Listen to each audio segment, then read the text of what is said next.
Hello. Good evening, everybody. My name is Shivam Jagdish, and welcome back to the channel. So, आज class 11th का पहला chapter accountancy का लेकर आए हैं हम, जिसके अंदर हम पढ़ने जा रहे हैं बेसिक अकाउंटिंग टर्म्स के बारे में। जैसा मैंने 12th के साथ शुरू किया है कि एक ही वीडियो में पूरा चैप्टर कंप्लीट कराया जाएगा, वैसे ही क्लास 11th के अंदर भी मैं तीनों सब्जेक्ट्स के अंदर आपको वन शॉट वीडियोस प्रोवाइड करूंगा, जिसमें आपका सारा का सारा सिलेबस कवर कराया जाएगा। और बच्चा बाड़ी, आपको एक बात बतानी है कि अगर आपको हमारे साथ लाइव प्रिपेयर करना है हमारे फ्लैगशिप प्रोग्राम टाइटन्स बैच के अंदर, जो कि डेडिकेटेड है for all the class 11th ISC students only, जिसके अंदर मैं आपको अकाउंटेंसी, इकोनॉमिक्स और कॉमर्स कंप्लीट कराऊंगा और हर दिन क्लास चलेगी 4 PM to 6 PM। और इसका बैच प्राइस होने वाला है 10,000 एंड इसके अंदर 3 बुक सेट्स हैं जो आपके घर पर मैं डिलीवर भी कराऊंगा। ठीक है ना बच्चा पार्टी, आओ शुरू करते हैं आज का पर्टिकुलर टॉपिक। एंड जितना भी मैं ये कंटेंट कराने वाला हूं वो सब कुछ मैं आपको अपनी एप्लीकेशन पर अपलोड कर देता हूं, जिसके फ्री स्टडी मटेरियल में जाकर आप चेक कर सकते हो। एप्लीकेशन हमारा एंड्रॉइड और iOS दोनों पर ही अवेलेबल है, और इस बटन पर क्लिक करने के बाद आपको ये फ्री स्टडी मटेरियल का ऑप्शन मिलेगा, जहां से आप अपना सारा content free of cost download कर सकते हैं। तो चलो बच्चा पाड़ी, कोशिश करते हैं सबसे पहले ये अकाउंटिंग आया कहां से है उसकी शुरुआत करने के लिए। अच्छा, जिस कंटेंट को मैं डाउनलोड करने के लिए बोला था ना, वो यही सेम पीपीटी, तो ये सेम कंटेंट आप डाउनलोड कर सकते हो। It is readily available for everybody. जाओ एप्लीकेशन डाउनलोड करो और वहां से उठा लो, ठीक है ना। तो चलो भैया शुरू करते हैं अपना मेन टॉपिक, और मेन टॉपिक है evolution of accounting. Evolution of accounting 3 phases के अंदर हुई है, first phase, second phase and third phase. First phase के अंदर क्या होता है आओ जरा जानते हैं। The presently followed system of double entry book keeping has been developed only in 15th century. अभी 15वीं शताब्दी के अंदर ये डबल एंट्री सिस्टम डेवलप किया गया था bye a person called Fra Luka Pacioli. बड़ा ही इंटरेस्टिंग नाम हो रहा है भाई साहब। आगे क्या लिखा था, present day popular terms of accounting debit and credit were mentioned by him in his book. तो जो ये भाई साहब पैसियोली भैया थे, इन्होंने किताब लिखी, उस किताब के अंदर ये डेबिट और क्रेडिट नाम का टर्म लेकर आते हैं, जिसकी वजह जो कि आज की डेट में अकाउंटिंग की नींव है भाई। फिर क्या लिखा, in India accounting could not be traced back to 23 centuries ago when Kautilya wrote a book title Arthashastra. मतलब अगर मैं बोलूं कि इंडिया में तो भाई ये 23वीं शताब्दी के अंदर ही पता चल गया था, जब कौटिल्य ने एक बुक लिखी थी जिसको हम लोग अर्थशास्त्र बोलते हैं। ठीक है ना भाई, आगे बढ़ते हैं। उसके बाद हम आते हैं सेकंड फेज के अंदर। सेकंड फेज में होता क्या है, in the second phase the concept of financial accounting based on double entry principle came to be recognized. तो फाइनेंशियल अकाउंटिंग के प्रिंसिपल्स आना शुरू हो गए हमारे सेकंड फेज के अंदर। और a period of time gap in the form of concepts. Gap क्या होते हैं, जनरल एक्सेप्टेड अकाउंटिंग प्रिंसिपल्स, इनके बारे में हम आगे चल के बात भी करेंगे। तो अकाउंटिंग प्रिंसिपल्स डेवलप होना शुरू हो गए सेकंड फेज के अंदर। फिर ये अकाउंटिंग जो प्रिंसिपल्स थे आगे चल के IFRS बन गए, इंटरनेशनल फाइनेंशियल रिपोर्टिंग स्टैंडर्ड्स। मतलब पूरी दुनिया में एक अकाउंटिंग फॉलो होने लग गई। ये सेकंड फेज ऑफ इवोल्यूशन में होता है। अब तुम ये मत सोचना कि सर मेरे पेपर में कैसे आएगा, भाई अभी समझो। अकाउंट सीखने के लिए आए और अकाउंटेंसी सीख गए तो जिंदगी में कभी भी भूखे नहीं मरेंगे भाई, ठीक है ना। ये ऐसा सब्जेक्ट है जो आपको हमेशा ताउम्र पैसे कमाकर देने वाला है। थर्ड फेज में क्या होता है, the new dimension developed in 20th century is called management accounting. 20वीं शताब्दी के अंदर आता है आपका मैनेजमेंट अकाउंटिंग। ठीक है ना बच्चा पार्टी, चले आगे बढ़ा जाए। तो ये था इवोल्यूशन ऑफ अकाउंटिंग। अब धीरे धीरे हम कुछ टर्म्स के बारे में आपको बताएंगे। उन टर्म्स को आपको समझना है, बिकॉज ये एक नया जर्नी है बेटा। आप 11वीं में आने के बाद पहली बार कॉमर्स पढ़ते हो, और पहली बार कॉमर्स पढ़ने के लिए कॉमर्स की एक लैंग्वेज है जो आपको समझ में आनी चाहिए। तो हम जैसे जैसे आपको आज वोकैबुलरीज पढ़ाने जा रहे हैं, उसी को बोलते हैं हम लोग यहाँ पे बेसिक अकाउंटिंग टर्म्स, ठीक है ना। तो पहला टर्म क्या है, इवेंट। इवेंट का मतलब क्या होता है, इवेंट यार एक कंसीक्वेंस होता है किस चीज का, एक ट्रांजैक्शन का। ओहो, ट्रांजैक्शन क्या होता है, अभी आते हैं बताते हैं। मान लो ये मोबाइल खरीदा मैंने 1 लाख रुपए का, और इसको बेच दिया 1,20,000 रुपए का। तो इसका आउटकम क्या हुआ, इसका रिजल्ट क्या आया, इसका रिजल्ट आया कि मेरे को 20,000 रुपए का प्रॉफिट हो गया। इस चीज को बोलेंगे event. Outcome of a transaction is known as event. मैंने यहां पर लिखा हुआ है कंटेंट, आप रीड कर सकते हो, कोई दिक्कत नहीं है। जहां पर रीड करने की जरूरत आएगी मैं बता भी दूंगा। तो तुम्हें कोई पूछे कि इवेंट क्या है तो तुम बता सकते हो इवेंट का मतलब होता है आउटकम। आगे बात करते हैं ये ट्रांजैक्शन क्या है। ट्रांजैक्शन का मतलब क्या है? ट्रांजैक्शन का मतलब होता है वो पैसों का लेन देन जिससे असेट्स लाइबिलिटीज में कोई फर्क आ जाए। अब ये असेट्स और लाइबिलिटीज क्या होते हैं आपके दिमाग में आएगा। ट्रांजैक्शन का मतलब क्या है? Is a financial event that is exchange of money, goods और services entered into by an entity. It is measured in monetary terms. आप मान लो दुकान से गए और मोबाइल खरीद के आ गए, ये एक ट्रांजैक्शन है बेटा।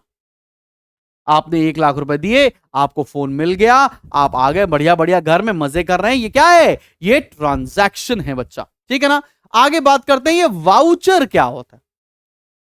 वाउचर मतलब एक स्लिप होती है on the behalf of that आप पेमेंट कर सकते हैं। ऑफिसेज में ना बड़े छोटे मोटे खर्चे होते हैं, तो हर छोटे मोटे खर्चे के लिए ना एक वाउचर बनाया जाता है ताकि बाद में चल के वो छोटे मोटे खर्चों को आप एक जगह लिख सकें, अपने खर्चों में मेंशन कर सकें, बाद में ये ना हो कि भैया आपका पैसा कहां चला गया। तो उसे वाउचर बोलते हैं।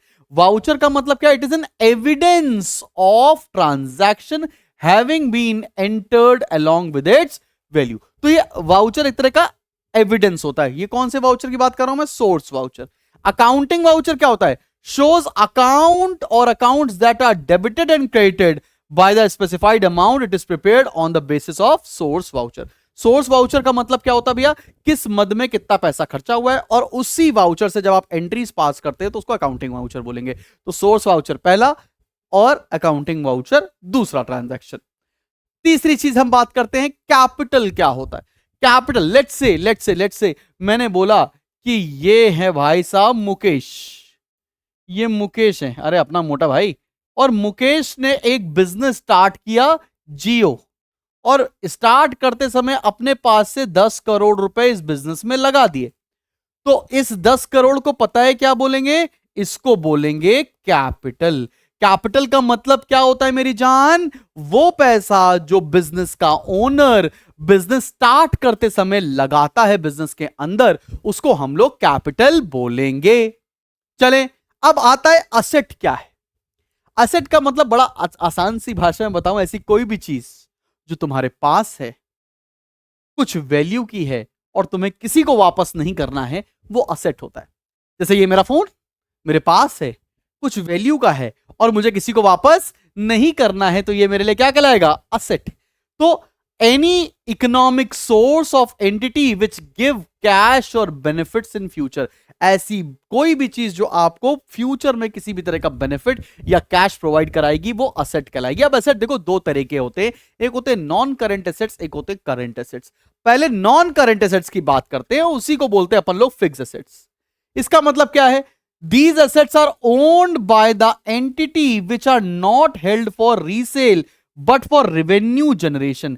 वो सारे असेट जिनको हम बेचने के लिए नहीं खरीद रहे हैं, इनसे हम और सामान बनाएंगे उसके लिए रख रहे हैं, उसको फिक्स एसेट्स बोलते हैं। जैसे मशीनरी, मान लेते हैं मेरा कपड़ों बनाने का बिजनेस है और मेरे पास एक मिल है बड़ी सी, तो मिल जो मशीनरी है मेरे लिए क्या कहलाएगी? फिक्स एसेट्स कहलाएगी, बिकॉज मैं उससे और सामान जनरेट करके पैसे कमाने वाला हूं। अब पता है फिक्स एसेट्स भी ना दो टाइप के होते हैं। एक होते हैं टेंजिबल, जिनको टच कर सकते हैं, फील कर सकते हैं, महसूस कर सकते हैं, ठीक है ना, वो तो टेंजिबल एसेट्स हो गए, यहां पर दिख रहे होंगे आपको। और intangible, you can not see me, you can not touch me, you can not feel me, उसे हम इंटेंजिबल एसेट्स बोलते हैं। जैसे softwares intangible assets, machinery, building, land, ये सब क्या है? टेंजिबल एसेट्स है बेटा। समझ में आ रही है?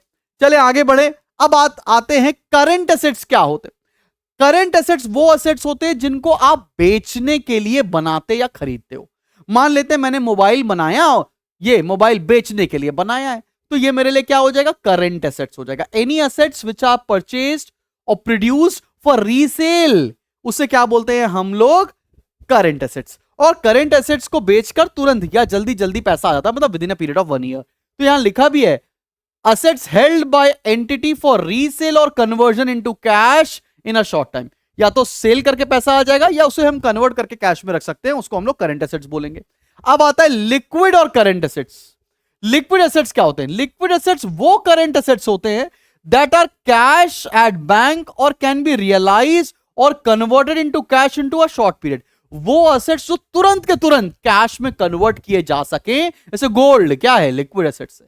वो एसेट्स जिनको तुरंत के तुरंत हम कैश में कन्वर्ट कर सकते हैं, उन सबको हम कौन सा एसेट बोलेंगे? उनको हम लोग लिक्विड एसेट्स कहेंगे। चले भाई, अगला क्या है? वेस्टिंग एसेट्स का मतलब क्या है? वेस्टिंग एसेट्स का मतलब है जिसको यूज करने से वो एसेट खत्म हो जाए। जैसे माइंस हैं, माइनिंग कर रहे हैं और एक दिन ऐसा आएगा जब माइन से कुछ भी माइन करने के लिए नहीं रह जाएगा। तो मतलब wasting assets are current assets which decreases in a value by its extraction, जैसे कि माइंस। फिक्टिशियस एसेट्स क्या होते हैं? झूठ मूठ के एसेट। एक्चुअल में ये एसेट नहीं है, इनको बेचकर कोई भी फायदा नहीं होगा, लेकिन बिकॉज ऑफ अ ट्रांजैक्शन ये हमारे पार्ट टाइम के लिए एसेट जैसा ट्रीट करते हैं।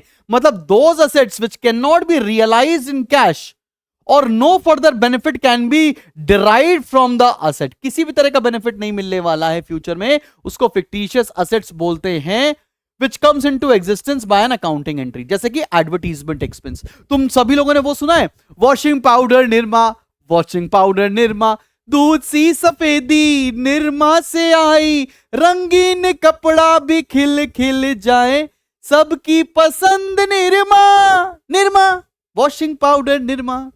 तुमने सुना है? अब ये जब मैं छोटा सा था तब से मैं ये एडवर्टीजमेंट सुनते हुए आ रहा हूं। इसका मतलब एडवर्टीजमेंट निरमा ने बहुत साल पहले किया और उसका benefit over a period of time Nirma company को मिलता चला जा रहा है। इसे हम बोलते हैं एडवर्टीजमेंट एक्सपेंसेस। एक बार खर्चा, लेकिन उसका क्योंकि बेनिफिट कई सालों तक मिलने वाला है, तो ये एक एग्जांपल है फिक्टिशियस एसेट का। समझ में आ रही कि नहीं आ रही बात? चले बेटा जी, लाइबिलिटीज मतलब ऐसी कोई भी चीज जो कुछ वैल्यू की है, मेरे पास है, लेकिन मुझे किसी को वापस करना है, उसे हम लाइबिलिटी बोलेंगे। जैसे मान लो ये तुम्हारा फोन है और तुम्हारा फोन कुछ टाइम पीरियड के लिए मेरे पास रखा हुआ है, ये कुछ वैल्यू का है, लेकिन मुझे तुम्हें वापस करना है, तो this is a liability. Liability का मतलब क्या है? Something which is payable to a company, something which is payable to an entity, उसे क्या बोलेंगे हम? Liability. Liabilities are amount payable by the entity. अब लाइबिलिटीज दो तरह की है, एक होती है इंटरनल लाइबिलिटी, एक होती है एक्सटर्नल लाइबिलिटी। इंटरनल लाइबिलिटी मतलब वो पैसा जो बिजनेस के ओनर्स को वापस करना है, प्रोप्राइटर्स को वापस करना है, जैसे कि कैपिटल, उसे हम इंटरनल लाइबिलिटी बोलते हैं। दूसरा होता है मेरी जान एक्सटर्नल लाइबिलिटी, मतलब जो बाहर वालों को रीपे करना होता है, जैसे क्रेडिटर्स जिनसे हमने उधार में सामान खरीदा है, ठीक है, लोन लिया है, उसको वापस करना है, वो सब क्या हो जाएगा हमारे लिए? External liabilities. अब पता तुमको एक्सटर्नल लाइबिलिटीज दो तरह की होती है। एक तो होता है लॉन्ग टर्म लाइबिलिटीज जो आराम से पे करनी है, और एक होता है करंट लाइबिलिटीज जो जल्दी पे करनी है with in a period of 1 year. तो लॉन्ग टर्म लाइबिलिटीज कब पे करनी होती है? After 12 months. और करंट लाइबिलिटी क्या होती है? जो पे करनी होती है विद इन 12 मंथ्स। क्लियर है कि नहीं क्लियर? लॉन्ग टर्म लाइबिलिटी जिसको नॉन करंट लाइबिलिटीज भी बोलते हैं, और दूसरा होता है करंट लाइबिलिटीज। एक होता है कंटिंजेंट लाइबिलिटीज। कंटिंजेंट का मतलब आज की डेट में ये मेरी लाइबिलिटी नहीं है, लेकिन हो सकता है लाइबिलिटी बन जाए। तो कंटिंजेंट लाइबिलिटी का मतलब क्या है? Is a possible liability that becomes liability on happening of an event in future और which the entity does not have control. बात समझ पा रही? एकदम से मान लो तुम जिस स्कूल की बिल्डिंग में पढ़ रहे हो, उस स्कूल की बिल्डिंग में मान लो लेट्स से अर्थक्वेक आ गया उतनी स्कूल की बिल्डिंग के अंदर, तो वो बिल्डिंग को रिपेयर कराना इज अ कंटिंजेंट लाइबिलिटी। तो भगवान अगर ऐसा हो, लेकिन कोई एग्जांपल नहीं मिल रहा तो इसलिए बता दिया। लाइबिलिटी कंटिंजेंट का मतलब क्या है? आज के डेट में लाइबिलिटी नहीं है, लेकिन हो सकता है कोई इवेंट हो गए जिससे हमारे लिए वो लाइबिलिटी पेबल हो जाए। ठीक है ना? आगे बढ़ते। डेटर्स कौन होते? अब बात समझना। मान लेते हैं ये मुकेश भैया थे ना, ये मुकेश, ये हमारे मोटा भाई है, रिलायंस के फाउंडर, ये हमारे मुकेश भैया है। और मुकेश भैया कौन सा बिजनेस करते हैं? मुकेश भैया जियो चलाते हैं। छोटा सा बिजनेस है बड़ा बिजनेस कहां करते हैं ये लोग, ठीक है ना? अब डेटर्स कौन हुआ? मुकेश भैया ने बहुत सारे लोगों को फ्री में मतलब उधार में अपना सिम दे दिया, सिम सेल कर दिया। अगर कभी भी कोई भी कंपनी, कोई भी एंटिटी क्रेडिट पर सामान किसी को सेल करेगी, किस पर? क्रेडिट सेल्स, उधार पर क्रेडिट सेल्स किया है, तो जिसको भी बेचा है वो डेटर कहलाएगा। डेटर का मतलब होता है जिस बंदे को हमने सामान उधार में बेचा है, और डेटर से क्योंकि हमें पैसा लेना होगा, इसलिए हमेशा डेटर्स कंपनी के लिए असेट होते हैं। बात समझ में आया? It's a person who owes amount to the enterprise against credit sale of goods and services rented. बात समझ में आ रही है? क्लियर है कि नहीं क्लियर? सर मैंने अपने दोस्त को पैसे दिए थे सर, तो मेरे लिए वो डेटर कहलाएगा क्या? नहीं, वो तुम्हारे लिए रिसीवेबल कहलाएगा। ठीक है ना, क्योंकि तुमने कुछ सामान नहीं बेचा था। क्लियर है? क्रेडिटर क्या होता है? अब तुम भी तो कोई सामान उधार में खरीद सकते हो भाई। मुकेश भैया ने भी तो कहीं से सामान उधार में ले लिया, उसे क्या बोलेंगे हम लोग? उसे बोलेंगे क्रेडिटर। अगर हमने कुछ सामान में उधार खरीद लिया है, उधार में सामान खरीद लिया है जिसे हमें वापस करना होगा, उसे हम क्रेडिटर कहेंगे। जिसे हमें पेमेंट करनी होगी। तुमने उधार में सामान खरीद लिया, तुम्हें उसकी पेमेंट करनी है, तो तुम्हारे लिए वो क्रेडिटर होगा। क्रेडिटर एक लायबिलिटी होती है बिकॉज पैसा पे करना रहेगा। तो क्रेडिटर इज अ पर्सन और entity whom account is payable against credit purchase of goods और सर्विसेज। अगर तुमने कुछ उधार में खरीदा है तो तुम्हारे लिए तुम क्रेडिटर बन जाओगे उस पर्टिकुलर इंसान के लिए, और क्रेडिटर एक लायबिलिटी होती है। आगे बात करते हैं परचेजेस क्या होता है और परचेज रिटर्न क्या होता है। मस्त तुम शॉपिंग करके आ गए, ठीक है ना, और तुमने उसके बदले में पैसे दे दिए, तो उसे क्या कहोगे? Purchase. Purchase means purchase of goods against cash on credit to be sold in the ordinary course of business. एक बात समझना,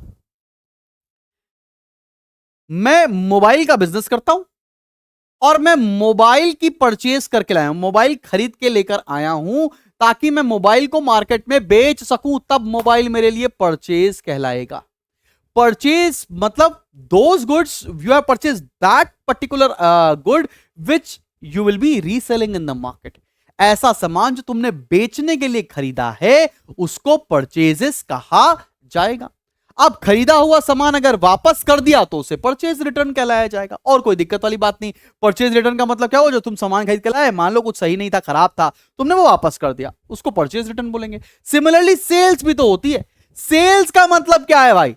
सेल्स का मतलब वो सामान जो तुमने मार्केट में बेचा है, ठीक है ना, और ये कौन सा सामान होगा जिसका तुम बिजनेस करो। जैसे मैं मोबाइल का बिजनेस कर रहा हूं और मैं मोबाइल मार्केट में बेच दूं तो मेरे लिए मोबाइल बेचना सेल्स कहलाएगी।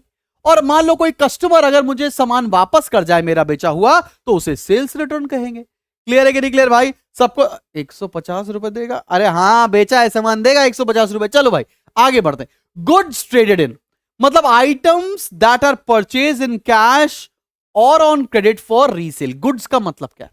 वो आइटम जो आपने रीसेल के लिए खरीदा है उसको गुड्स भी कहा जाता है, और गुड्स को ही खरीदना परचेज कहते हैं। बात समझ में आ रही? गुड्स का मतलब anything which you have purchase for resale. Stock का मतलब क्या है? वो माल जो मेरा अभी तक नहीं बिका है और गोडाउन में रेडी रखा है बिकने के लिए। मतलब आपने देखा ना, गोडाउन की फोटो बनी है, मतलब क्या है कि वो सामान जो मेरे गोडाउन में रखा हुआ है और अभी वो बिका नहीं है, ठीक है ना, बिक जाएगा फ्यूचर में, वो क्या है मेरे लिए? वो मेरे लिए स्टॉक कहलाएगा। स्टॉक का मतलब क्या होता है? Goods, raw material, semi finish goods and finish goods remaining unused in manufacturing और unsold as on a particular date. मान लेते हैं अगेन मैं मोबाइल का धंधा करता हूं, मेरे गोडाउन में 1 लाख S25 अल्ट्रा पड़े हुए हैं, 1 लाख फोन रखे हुए हैं, वो बिके नहीं है, तो मेरे लिए क्या हो जाएगा? वो मेरे लिए इन्वेंट्री या स्टॉक कहलाएगा। प्रॉफिट क्या होता है साहिब?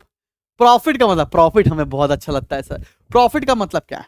मैंने 1 लाख का फोन खरीदा, 1.5 लाख का बेच दिया, 50,000 रुपए मस्त प्रॉफिट कमा लिया। तो मतलब रेवेन्यू, अब रेवेन्यू क्या होगा बताते हैं, plus other income minus expenses. मतलब जितना में बेचा माइनस जितने में खरीदा, उसका जो डिफरेंस है वो प्रॉफिट है। प्रॉफिट को पता है पाई से डिनोट करते हैं। पाई मतलब होता है total revenue minus total cost. TR मतलब जितना पैसा आया माइनस जितना पैसा लगा। अब ग्रॉस प्रॉफिट क्या होता है? ठीक है ना, excess of revenue over cost of goods sold. इसको हम लोग डिटेल में फाइनल अकाउंट्स के चैप्टर में भी पढ़ेंगे। ग्रॉस प्रॉफिट का मतलब क्या होता है? Excess of revenue, excess of revenue मतलब sales over cost of goods sold. और नेट प्रॉफिट क्या होता है? Excess of revenue and other incomes over direct and indirect expenses. के बारे में तुम डिटेल में अभी कंफ्यूज हो जाओगे, अभी बेसिकली तुम प्रॉफिट के बारे में ही समझो। ग्रॉस प्रॉफिट ट्रेडिंग अकाउंट के अंदर आता है, नेट प्रॉफिट P&L अकाउंट के अंदर आता है, जिसके ऊपर हम लोग डिटेल में बातें बेटा फाइनल अकाउंट्स के चैप्टर में करने वाले हैं, ठीक है ना। तो थोड़ा सा तुमको होल्ड ऑन करना पड़ेगा, अभी बस एज ऑफ नाउ प्रॉफिट समझो क्या होता है। प्रॉफिट मतलब टीआर माइनस टीसी, मतलब जितना पैसा आया माइनस उसमें जितना खर्चा हुआ है उसको प्रॉफिट कहेंगे। अब गेन क्या होता है? गेन का मतलब होता है वो मुनाफा, वो बेनिफिट तुमको मिला जिसके अंदर तुम बिजनेस नहीं करते हो। मान ले तुम्हारे चाचा ने या तुम्हारे बाबा जी ने, ठीक है ना, कानपुर हाईवे पे तुम्हारे नाम पर 1000 एकड़ जमीन लिखकर चले गए कि नहीं नहीं, ये राहुल बेटा क्लास में मेरी क्लास कर रहा है, इसको 1000 बीघे या 1000 एकड़ लैंड दे दी जाए, और तुम बड़े हुए हो, तुमने 1000 एकड़ लैंड बेच दिया 3 लाख करोड़ रुपए के अंदर, तो तुम्हारा क्या होगा? गेन। गेन मतलब रोज रोज नहीं होता है, it is not recurring in nature. Gain क्या होता है? किसी एक ट्रांजैक्शन की वजह से हो गया। मैंने एग्जांपल लिखा, gain on sale of land, profit earn from a transaction which are not in operating, मतलब वो प्रॉफिट जो बिजनेस का नहीं है, वो तुम्हें क्या हो गया, बस ऐसे मुनाफा देकर चला गया, तो उसे गेन बोलेंगे। क्लियर है कि नहीं क्लियर? लॉस का मतलब क्या है? Excess of expenses over revenue, जब टोटल कॉस्ट ज्यादा होगी टोटल रेवेन्यू से, उसे लॉस कहेंगे। ठीक है ना? लॉस का मतलब क्या हो गया? मान लेते हैं ये फोन तुमने खरीदा 1 लाख रुपए का, बेच दिया 80,000 रुपए का, 80,000 रुपीज का, तो तुम्हें क्या हो गया? ये लॉस हो गया। क्लियर है कि नहीं क्लियर? और लॉस नहीं होना चाहिए भाई साहब। अब बात करते हैं एक्सपेंस। एक्सपेंस का मतलब क्या है? Incurred to earn revenue and other income, वो खर्चा जो तुम पैसा कमाने के लिए कर रहे हो, वो क्या कहलाएगा? एक्सपेंस। मान लो तुमने, मुझे मोबाइल बेचना था, मैंने एक शोरूम खोला, वहां पर सेल्समैन रखे, तो इन सारी चीजों पे जो मैं खर्चा कर रहा हूं, रेंट दे रहा हूं, लाइट का पैसा दे रहा हूं, सेल्समैन को सैलरी दे रहा हूं, ये सब क्या है? ये सब मेरा एक्सपेंस है। मतलब रेवेन्यू कमाने के लिए जो खर्चा किया जाता है उसको एक्सपेंस बोलते हैं। क्लियर है कि नहीं क्लियर? अब अगला क्या है? रेवेन्यू। रेवेन्यू का मतलब माल बेचकर जो पैसा आएगा उसे हम रेवेन्यू कहेंगे। मतलब अमाउंट रिसीव्ड और receivable against sale of goods और services rendered in the ordinary course of business. मतलब जितना सामान आपने बेचा, उससे जो बेचकर पैसा आएगा उसको रेवेन्यू कहा जाता है। क्लियर है कि नहीं क्लियर? जैसे कि मान लो मेरे पास 100 मोबाइल हैं और एक मोबाइल मैंने 1 लाख रुपए का बेच दिया, तो मेरे पास कितने पैसे आ जाएंगे बताओ? सर बहुत पैसे आ जाएंगे, 1 करोड़ रुपए आ जाएंगे। क्लियर है कि नहीं क्लियर? तो 1 करोड़ रुपए मेरे लिए क्या कहलाएगा? रेवेन्यू कहलाएगा। चलो बेटा जी आगे बढ़ते। इनकम क्या होती है? Excess of revenue and other income over total expenses and losses. मतलब इनकम का मतलब क्या है? मैंने टोटल रेवेन्यू कमाया 1 करोड़ रुपए, उसको कमाने में मैंने खर्चा कर दिए 80 लाख रुपए, तो मेरी नेट इनकम कितनी बनेगी? नेट इनकम बनेगी मेरी 20 लाख रुपए की। क्या बात समझ में आ रही है? अब इनकम में से मैं टैक्सेस वगैरह दे दूंगा। क्लियर?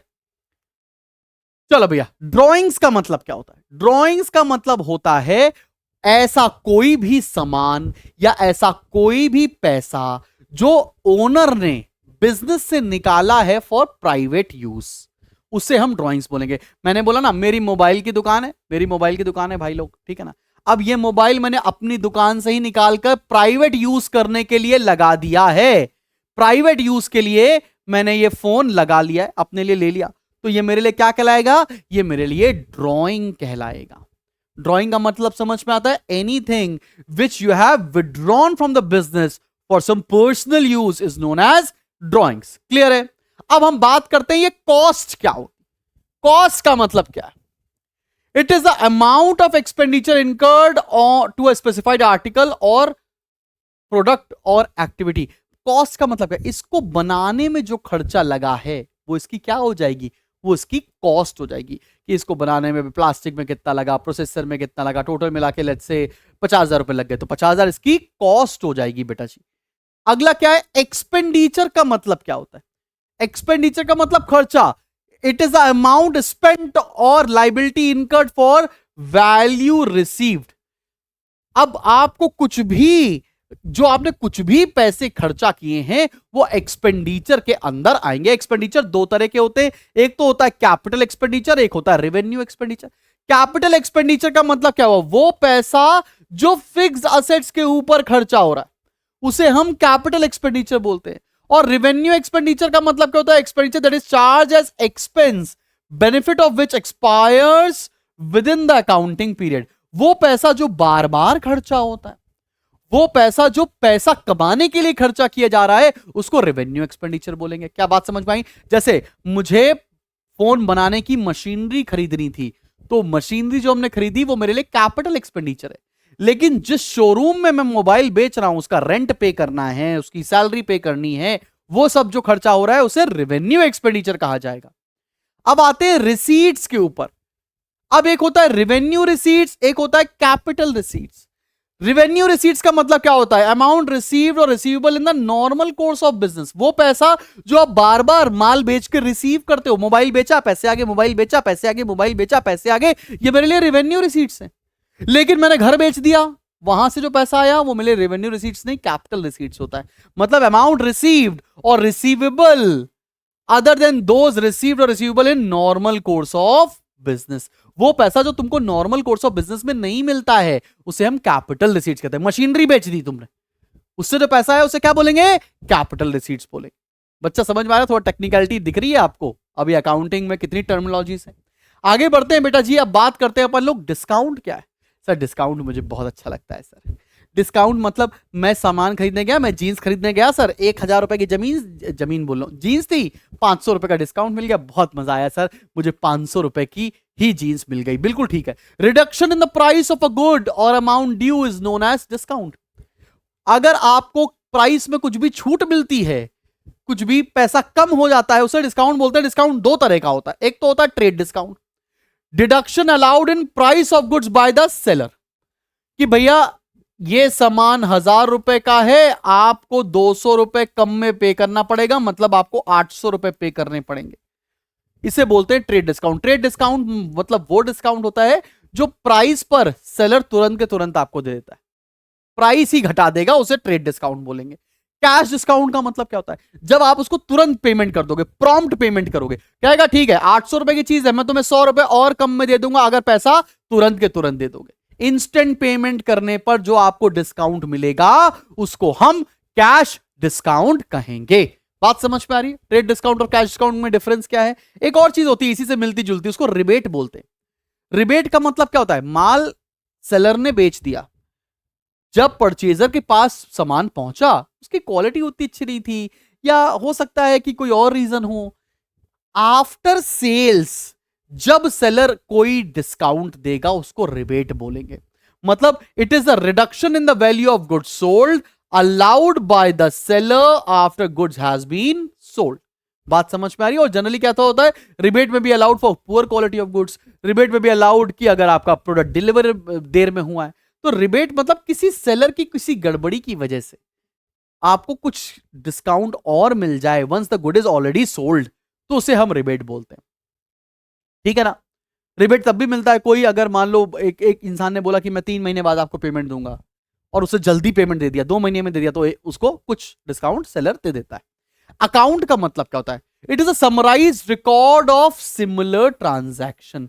हम पता है क्या, एक जैसे ट्रांजैक्शन को एक अकाउंट के अंदर नोट, अकाउंट को आसान भाषा में हिंदी में खाता बोलते हैं।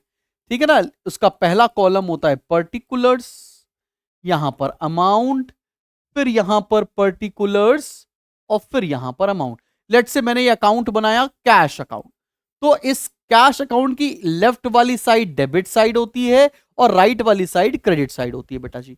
ठीक है? अकाउंट मतलब जितने भी कैश से रिलेटेड ट्रांजैक्शन अगर किसी एक खाते में नोट कर दिए जाए, मतलब सिमिलर ट्रांजैक्शन किसी एक जगह पर नोट कर दिए जाएंगे, तो उसको हम लोग अकाउंट कहेंगे। बात समझ में आ रही है कि नहीं आ रही है? अगला डेबिट क्या होता है? डेबिट का मतलब अकाउंट है 2 parts, debit and credit. Left side को अपन डेबिट बोलते हैं और राइट साइड को क्रेडिट बोलते हैं, दिखाया मैंने तुम्हें। If an account is to be debited the entry is posted to the debit side. अगर किसी भी अकाउंट को डेबिट करना है तो उसे डेबिट साइड पर पोस्ट करेंगे, और किसी अकाउंट को क्रेडिट करना है तो उसे क्रेडिट साइड पर पोस्ट करेंगे। डेबिट क्रेडिट के ऊपर अभी हम लेटर ऑन आएंगे बेटा। अब बात करते हैं क्रेडिट क्या होता है। क्रेडिट किस साइड को बोलते हैं? राइट साइड को बोलते हैं। ठीक है ना? किसी अकाउंट को क्रेडिट करना है तो हमें राइट साइड पर लिखना पड़ेगा। अब बुक्स ऑफ अकाउंट क्या होते हैं बच्चा पार्टी? आओ जरा देखें। Books in which transactions are recorded. ठीक है ना? मतलब वो सारे खाते, वो सारे अकाउंट्स जिसमें हम ट्रांजैक्शंस को रिकॉर्ड करेंगे, उनको कलेक्टिवली हम बुक्स ऑफ अकाउंट्स कहते हैं। जैसे कि कैश को नोट करने के लिए कैश अकाउंट, स्टॉक को नोट करने के लिए स्टॉक अकाउंट, कैपिटल को नोट करने के लिए कैपिटल अकाउंट। तो इन सारे खातों को, सारे अकाउंट को कलेक्टिवली हम बुक्स ऑफ अकाउंट कहेंगे। अब बेटा जी एंट्री क्या होती है? एंट्री या ट्रांजैक्शन या event which is recorded in the books of account is known as an entry. मतलब कोई भी ट्रांजैक्शन को जब हम नोट करते हैं, ठीक है ना, तो उसको हम एंट्री करते हैं। जैसे कि मैंने मोबाइल बेचा, तो मोबाइल बेचा तो मेरे पास पैसे आए, मेरे पास से मोबाइल गया, इसको अगर हम नोट कर लेंगे तो उस चीज को बोलेंगे एंट्री। जर्नल के चैप्टर में इसको डिटेल में पढ़ाऊंगा मैं। अब प्रोप्राइटर कौन होता है? ओनर ऑफ द बिजनेस, जिसने धंधा स्टार्ट किया है, जिसने बिजनेस स्टैब्लिश किया है, उसको प्रोप्राइटर कहा जाता है। अगला रिसीवेबल्स क्या होते हैं? रिसीवेबल्स का मतलब है जो रिसीव करना हो, किसी से पैसे मिलने हो तो वो रिसीवेबल होगा, ठीक है ना। किसी बिल के थ्रू पैसे आएंगे तो वो बिल्स रिसीवेबल, किसी डेटर्स के थ्रू पैसे आएंगे तो डेटर्स रिसीवेबल होगा। क्लियर है कि निकला? किसी से भी पैसा मिलना है तो वो रिसीवेबल के अंदर आएगा, और किसी को भी पैसा पे करना है तो वो पेएबल्स के अंदर आएगा, ठीक है कि नहीं। किसी बिल का पेमेंट करना है तो उसे बिल्स पेएबल बोलेंगे, क्रेडिटर्स को पैसा पे करना है तो क्रेडिटर्स पेएबल्स बोलते हैं, ठीक है। अब ये बिल्स ऑफ एक्सचेंज क्या होता है? बिल्स ऑफ एक्सचेंज मतलब N unconditional order in writing.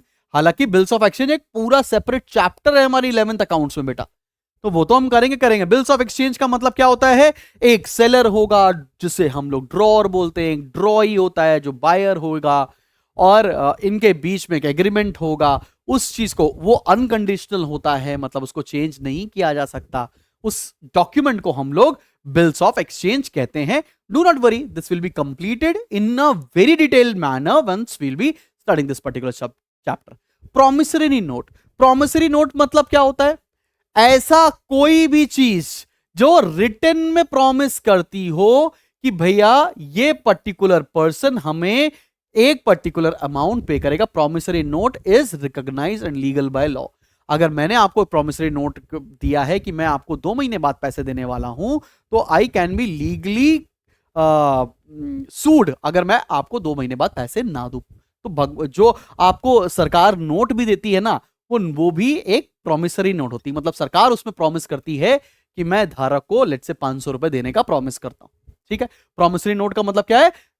Written promise receive from a debtor to pay the specified amount on a specified date. और ये कुछ ऐसा फॉर्मेट होता है, देख लो, वैसे इसका बहुत ज्यादा रियलिटी में यूज नहीं है। बिल्स रिसीवेबल का मतलब क्या होता है? मैंने किसी भी बंदे को मान लो उधार में सामान बेचा, और उसने बिल पर साइन कर दिया कि मैं 2 महीने बाद आपको पेमेंट दूंगा, तो वो मेरे लिए क्या कहलाएगा? Bills receivable. Bills receivable is an asset. तो bills receivable means bills of exchange accepted by a debtor, the amount of which will be received on the specified future date. फिर क्या है बेटा? प्रॉमिसरी नोट रिसीवेबल का मतलब क्या होता है? अगेन सेम चीज जो बिल्स रिसीवेबल है।